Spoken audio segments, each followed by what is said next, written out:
옛날 옛적에 숲가장자리의 작은 집에 노인과 노인이 살았습니다. 그들의 삶의 모든 것이 논쟁 중이었고 한 가지만 빠졌습니다. 노인과 할머니는 자녀가 없었습니다. 노인이 작은 남자의 모양으로 진저브레드를 구워달라고 요청했을 때 노파는 헛간을 들여다보았고 밀가루가 거의 남지 않았습니다.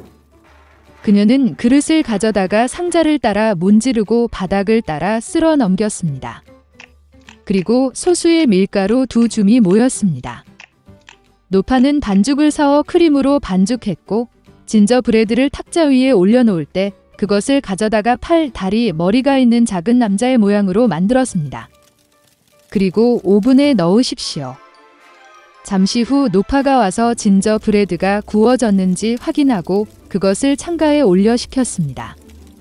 진저브레드맨은 씹고 누워 있었지만 갑자기 일어나 집에서 가능한 한 빨리 뛰었습니다. 창에서 벤치로, 벤치에서 바닥으로, 바닥을 가로질러 문을 가로질러 문지방을 뛰어넘어 현관으로, 현관에서 안뜰로, 안뜰에서 문까지 더 멀리. 노파는 남편에게 전화를 했고 둘 다 남편을 쫓아갔다. 그러나 진저브레드맨을 잡는 것은 그렇게 쉽지 않습니다.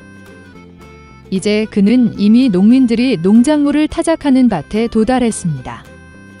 지나가는 진저브레드 남자는 이미 노파와 노파 모두에게서 도망쳤다고 외쳤다. 농민들은 이 말을 듣고 그를 따라갔다. 그러나 아무리 빨리 달려도 그를 따라 잡을 수 없었습니다.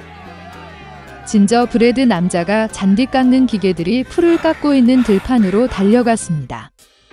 지나가면서 그는 이미 노파와 농민에게서 도망쳤다고 외쳤다.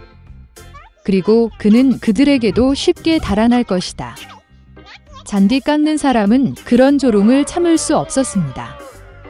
모두 진저브레드맨을 쫓아갔습니다. 가능한 한 빨리 달리지만 따라 잡을 수는 없습니다. 그리고 작은 남자를 만나기 위해 함소가 걷고 있고 그는 이미 늙은 여자, 노인, 농부 잔디 깎는 기계로부터 도망쳤으며 그녀도 쉽게 도망쳤고 외쳤습니다. 소는 화를 내고 진저브레드맨을 쫓아갔습니다. 그는 따라 잡을 수 없습니다. 그리고 그를 만나기 위해 되지. 작은 남자는 그가 이미 늙은 여자와 노인, 농부 잔디 깎는 기계, 소에서 도망쳤다고 외쳤습니다. 그리고 그는 그녀에게서도 쉽게 달아날 것입니다. 돼지가 비명을 지르고 뒤를 쫓았습니다. 그녀만이 따라 잡을 수 없었습니다. 그녀는 너무 뚱뚱했습니다.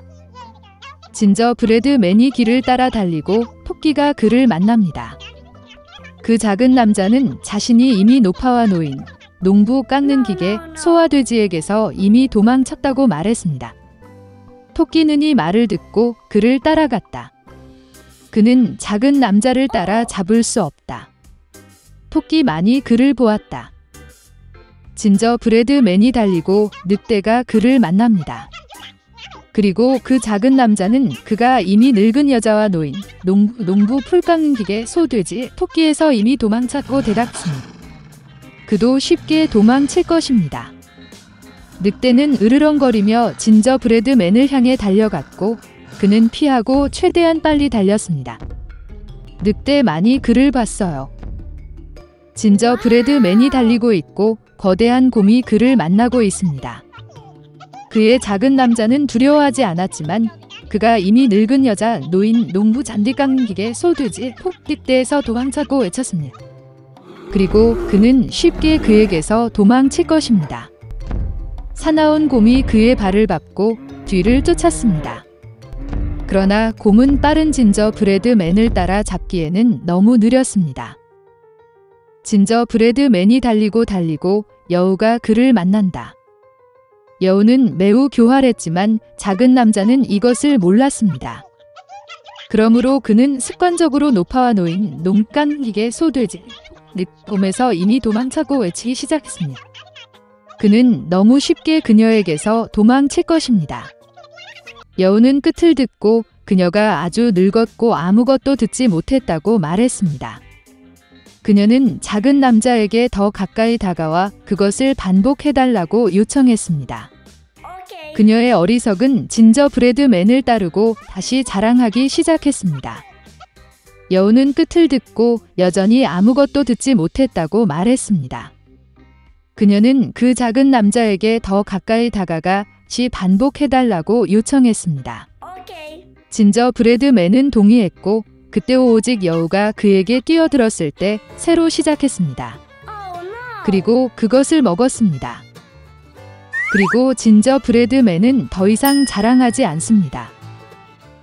오래전 먼 마을에 가난한 소녀 캐런이 어머니와 함께 살았습니다.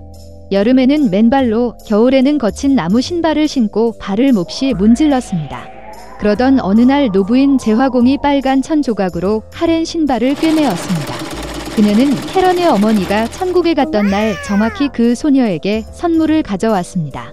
그리고 불쌍한 소녀는 장례식을 위해 새 신발을 신는 것 외에는 선택의 여지가 없었습니다. 빨간 신발은 애도에 전혀 적합하지 않았지만 캐런에게는 다른 신발이 없었습니다. 이때 큰 낡은 마차가 마을을 지나가고 있었고 그 안에는 중요한 여인이 있었습니다. 그녀는 그 소녀를 보고 미안하다고 느끼고 그녀를 집으로 데려가기로 결정했습니다. 수년 동안 캐런은 여성과 함께 살았고 그녀가 가장 좋아하는 빨간 신발을 벗지 않았습니다. 그러나 소녀는 눈에 띄게 성장했으며 이제 새 신발을 구입할 때입니다. 그래서 그 부인은 캐런을 가게로 데려갔습니다. 그 여인은 이미 늙었기 때문에 올바른 신발 한 켤레를 볼 수 없었습니다. 그런 다음 그녀는 캐런에게 교회에 입을 가장 겸손한 검정색 신발을 선택하도록 요청했습니다. 하지만 가게 창문에는 새빨간 구두가 있었다. 그들은 한때 캐런을 위해 재화공이 만든 것과 똑같았습니다. 그래서 그 소녀는 그 여인에게 그녀가 가장 단순한 신발을 선택했다고 말했고 여주인은 기꺼이 그 돈을 지불했습니다. 일요일이 되자 할머니는 카렌에게 교회에 갈 준비를 하라고 명령했습니다. 여주인은 소녀에게 단정하고 절제된 옷을 입으라고 말했습니다. 그러나 캐런은 새 신발을 신고 싶어서 저항할 수 없을 정도로 빨간 신발을 신고 교회에 갔습니다. 그리고 서비스에 있는 모든 사람들은 때때로 캐런의 발을 바라보았습니다.